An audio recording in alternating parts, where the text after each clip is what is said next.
Riċerka internazzjonali qiegħda turi rabta sinifikanti bejn l-Attention Deficit Hyperactivity Disorder, ADHD, u żieda fl-imġiba kriminali. F'kummenti ma' TVM News il-psikologu Justin Manjon spjega li din il-kundizzjoni għandha 3 kategoriji li varjaw bejn diffikultajiet li tinżamm l-attenzjoni, imġiba impulsiva u hyperactivity u l-xi drabi jistgħu jimmanifestaw ruhom flimkien. Ir-rata ta' ADHD f'dawk li għandhom kuntatt mal-ħabs pereżempju hija madwar 10 darbiet iktar mill-popolazzjoni ġenerali. Jiġifieri fejn fil-popolazzjoni ġenerali qed ngħidu madwar 2 to 5% tan-nies għandhom ADHD. Fil-qasam forensiku il-rata hija aktar close ta' wieħed minn kull 25%.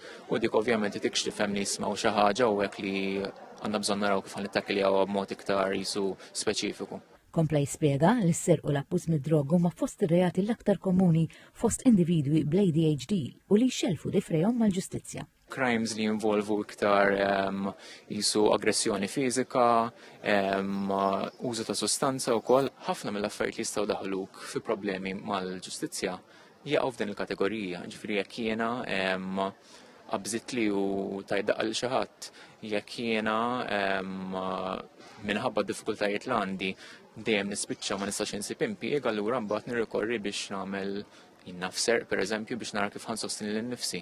F'dan l-isfond fisser illi l-mediċina hija ta' benefiċċju, iżda mhux biss. Waħda mill-iktar affarijiet li tista' tgħin minn dak l-aspett huwa li nidentifikaw min ikollu l-ADHD kemm jista' jkun minn età bikrija. Ma nixtieqx jisu ngħaddi l-messaġġ li medication huwa l-unika mezz ta' kif wieħed jista' jgħin lil nnifsu jew immanage il-kundizzjoni, però tagħmel differenza kbira. Fl-aħħar mill-aħħar parti mill-iskop ta' riċerka huwa li nżidu x'nafu u x'ma nafux ukoll biex inkunu nistgħu nagħtu servizz aħjar lil minnu fil-bżonn. Żied jgħid li dawn l-isfidi jistgħu jingħelbu permezz tal-edukazzjoni, appoġġ soċjali u s-servizzi tas-saħħa mentali. Fil-fatt, esperti f'dan il-qasam jisqu li huwa essenzjali li jiġi rikonoxxut il-fattur kemm soċjali kif ukoll psikoloġiċi li waslu għall-imġiba kriminali. Jisqu wkoll li r-riabilitazzjoni għandha tiġi qabel il-kastik.